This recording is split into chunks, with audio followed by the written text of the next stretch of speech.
The Tsarevna Frog. In an old Russian Istovo, I do not know when, there lived a sovereign prince, with the princess his wife. They had 3 sons, all of them young, and such brave fellows that no pen could describe them. The youngest had the name of Ivan, savage. One day the father said to his son, "My dear boys, take each of you an arrow. Draw your strong bow, and let your arrow fly. In whatever court it falls, in that court there will be a wife for you." The arrow of the older savage fell on a boyar house, just in front of the Tarim, where women live. The arrow of the second Tsarevich flew to the red porch of a rich merchant, and on the porch there stood a sweet girl, the merchant's daughter. The youngest and the bravest Tsarevich, Ivan, had the ill luck to send his arrow into the midst of a swamp, where it was caught by a croaking frog. Ivan Tsarevich came to his father. "How can I marry the frog?" complained the son. "Is she my equal?" "Certainly she is not." "Never mind," replied his father. "You have to marry the frog, for such is evidently your destiny." Thus the brothers were married, the oldest to a young boyarishina, the nobleman's child, the second to a merchant's beautiful daughter, and the youngest, Tsarevich Ivan, to a croaking frog. After a while the sovereign prince called his 3 sons and said to them, "Have each of your wives bake a loaf of bread by tomorrow morning." Ivan returned home. There was no smile upon his face, and his brow was much clouded. "Croak, croak, dear husband of mine, Tsarevich Ivan, why are you so sad?" gently asked the frog. "Was there anything disagreeable in the palace?" "Oh, disagreeable indeed," answered Ivan Tsarevich. "The Tsar, my father, wants you to break a loaf of white bread by tomorrow." "Do not worry, Tsarevich. Go to bed. The morning hour is a better adviser than the dark evening." The Tsarevich, taking his wife's advice, went to sleep. Then the frog threw off of her frog skin and turned into a beautiful sweet girl, Vasilisa by name. She now stepped out upon the porch and called aloud, "Nurses and waitresses, come to me at once and prepare a loaf of white bread for tomorrow morning, a loaf exactly like those I used to eat in my royal father's palace." In the morning Tsarevich Ivan awoke with the crowing of the cocks, and you know the cocks and chickens are never late. Yet the loaf was already made, and so fine it was that nobody could describe it, for only in fairyland one finds such marvelous loaves. It was adorned all about with the pretty figures, towns and fortresses on every side, and within it was white as snow and as light as feather. The Tsar father was pleased, and the Tsarevich received his special thanks. "Now here is another task," said the Tsar, smiling. "Have each of your wives weave a rug by tomorrow." Tsarevich Ivan came back to his home. There was no smile upon his face, and his brow was much clouded. "Croak, croak, dear Tsarevich Ivan, my husband and master. Why so troubled again? Was not father pleased?" "Oh, how can I be otherwise? The Tsar my father has ordered a rug by tomorrow." "Do not worry, Tsarevich. Go to bed and go to sleep. The morning hour will bring help." Again the frog did turn into Vasilisa, the wise maiden, and again she did call aloud, "Dear nurses and faithful waitresses, come to me for new work. Weave a silk rug like the one I used to sit upon in the palace of the king my father." Once again quickly done, when the cocks began their already cock-a-doodle-doo, Tsarevich Ivan awoke, and lo, there lay the most beautiful silk rug before him, a rug that no one could begin to describe. Threads of silver and gold were interwoven among beautiful colored silken ones, and the rug was too beautiful for anything but to admire. The Tsar father was pleased, He thanked his son Ivan and issued a new order. He now wished to see the 3 wives of his handsome sons, and they were to present their brides upon the next day. Tsarevich Ivan returned home. Cloudy again was his brow, much more cloudy than before. Krok, krok, Tsarevich, my dear husband and master, why so sad? Hast thou heard anything unpleasant upon the palace? Unpleasant enough, indeed. My Tsar, the father, ordered all of us to present our wives to him. Now tell me, how do I dare go with thee? It's not so bad after all, and might be much worse, answered the frog, gently croaking. Thou shalt go alone, and I will follow thee. When thou hearest a noise, a great noise, do not be afraid. Simply say, there's my miserable froggy coming in her miserable box. The 2 elder brothers arrived first with their wives, beautiful, bright, cheerful, and dressed in rich garments. Both the happy bridegrooms made fun of Tsarevich Ivan. Why alone, brother? They said to him. Why didst thou not bring thy wife along with thee? Was there no rag to cover her? Where couldst thou have gotten such a beauty? We are ready to wager that in all these swamps in the dominion of our father it would be hard to find another beauty like her. And they laughed, and they did laugh. Lo, what a noise! The very palace trembled. The guests were all frightened. Tsarevich Ivan alone remained quite quiet and said, No danger, it is my froggy coming in her box. To the red porch came a golden carriage, drawn by 6 splendid white horses, and Vasilisa, beautiful beyond all description, gently reached her hand to her husband. He led her with him to the heavy oak tables, which were covered with the snow-white linen, and loaded with many wonderful dishes, such are known and eaten only upon the land of fairies, and never anywhere else. The guards were eating, and the guests were eating, and they all were chatting gaily. Vasilisa drank some wine, and what was left in the tumbler she poured into her left sleeve. She ate some of the fried swan, and the bones she threw into her right sleeve. The wives of the 2 elder brothers watched her, indeed exactly the same.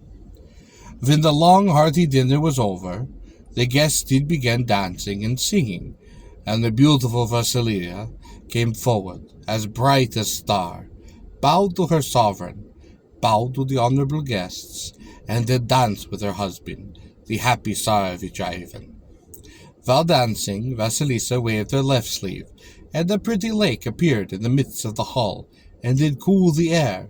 She waved her white sleeve, and white swans swam upon the water. The Tsar, the guests, the servants, even the grey cat sitting in the corner, all were amazed and wondered at the beautiful Vasilisa. Her 2 sisters-in-law alone envied her. When their turn came to dance, they also waved their left sleeve as Vasilisa did, and oh, a wonder, they sprinkled wine all around. They waved their right sleeves, and instead of swans, the bones flew into the face of the Tsar father. The Tsar did grow very angry, and bade them leave. In the meantime, Ivan Tsarevich watched a moment to slip away unseen.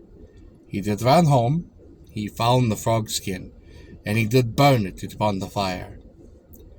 Vasilisa, when she came home, searched for the skin, and when she could not find it, her beautiful face grew sad, and her bright eyes filled with tears.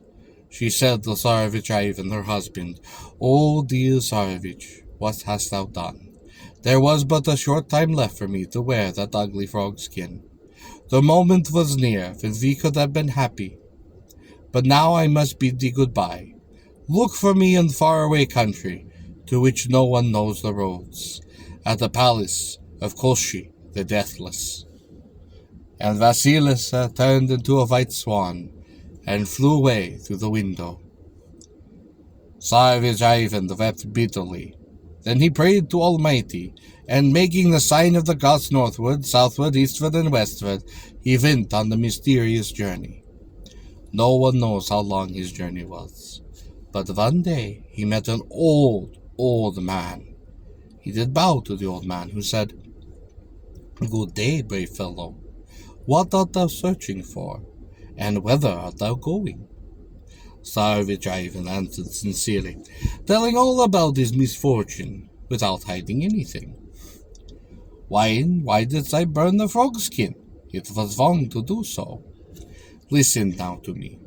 Vasilisa was born wiser than her own father, and as he envied his daughter's wisdom, he condemned her to the frog for 3 long years. But I pity thee, and I wish to help thee. Here is a magic ball. In whatever this direction the ball doth roll, follow without fears. Ivan Tsarevich thanked the good old man, and followed his new guide, the ball. Long, very long was this road. One day, though, upon the wide flowery field, he met a bear. Big Russian bear. Ivan Tsarevich took his bow, and was ready to shoot the bear. Do not kill me, kind Tsarevich, said the bear. Who knows but that I might be useful to thee? So Ivan did not shoot the bear. Above in the sunny air there flew a duck, a lovely white duck. Again the Tsarevich drew his bow to shoot it, but the duck spoke to him. He said, Do not kill me, good Tsarevich. I certainly shall be useful to thee some day. This time he obeyed the command of the duck, and did pass by. Continuing his way, he saw a blinking hare. The Tsarevich prepared an arrow to shoot it, but the grey, blinking hare said, Do not kill me, brave Tsarevich. I shall prove myself grateful to thee in just a short time. So the Tsarevich did not shoot the hare, but passed by. He walked further and further after the rolling ball, and came at last to the deep blue sea. On the sand there lay a fish. I do not remember the name of fish, but it was big fish, almost dying upon the dry sand. Oh, Tsarevich Ivan, prayed the fish, have mercy, and push me back into the cool sea. The Tsarevich did so, and walking along the shore, the ball, rolling all the time, brought Ivan to a hut, a queer, tiny hut, standing upon tiny hen's feet. Izibushka, Izibushka, for so in Russia do they name small huts. Izibushka, I want thee to turn thy front to me, cried Ivan. And lo, the tiny hut did turn its front at Ivan. Ivan stepped in, and he did saw an old witch, one of the ugliest and oldest he could imagine. Oh, Ivan Tsarevich, what brings thee here? Was his greeting from the witch. Oh, thou old mischief, shouted Ivan with anger. Is it the way in Holy Russia to ask questions before the tired guests get something to eat, something to drink, and some water to wash the dust off? So Baba Yaga, the witch, gave Tsarevich plenty to eat and to drink, and also some hot water to wash the dust off. Tsarevich Ivan then felt greatly refreshed, and soon he became talkative, and related the wonderful story of his marriage. He told how he had lost his dear wife, and now it was his only desire to find her. I know about it, answered the witch. She is now at the palace of Kostishi the Deathless. Thou must understand, Kostishi is terrible. He watches her day and night. No one could conquer him. His death depends upon the magic needle. That needle is within a hair. The hair is within a large trunk, and that trunk is hidden in the branches of an old oak tree. That old oak tree is watched by Kostishi as closely as Vasila himself. Watch, which means that it is closer than any treasure he does have. Then the witch told Ivan Tsarevich how and where to find that oak tree. Ivan hastily went to the place, but when he perceived the oak tree, he was much discouraged, not knowing what to do or how to begin the work. Lo and behold, an old acquaintance of his, a Russian bear, came running along. Approaching the tree, it uprooted it, and the trunk fell and did break. A hare jumped out of the trunk and began to run fast, but another hare, Ivan's friends, came running after, caught it, and tore it to pieces. Out of the hare there flew a duck, a grey one, which flew very high, was almost invisible.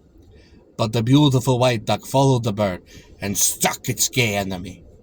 which did lose an egg. That egg fell into the deep sea. Ivan meanwhile was anxious, watching his many faithful friends helping him. But when the egg disappeared in the blue waters, he could not help but wisp. All of a sudden a large fish came swimming. It's the same fish that he had saved, and it had brought the egg within his mouth. How happy Ivan was when he took it! He broke it open and found a needle inside. A magical needle, upon which everything did depend. At the same moment, Koteshi lost his strength and his powers forever. Ivan Tsarevich entered his vast domain and killed him with the magical needle, and in one of the palaces he found his own and beautiful dear wife, Vasilisa. He then took her home, and they were very, very happy ever the day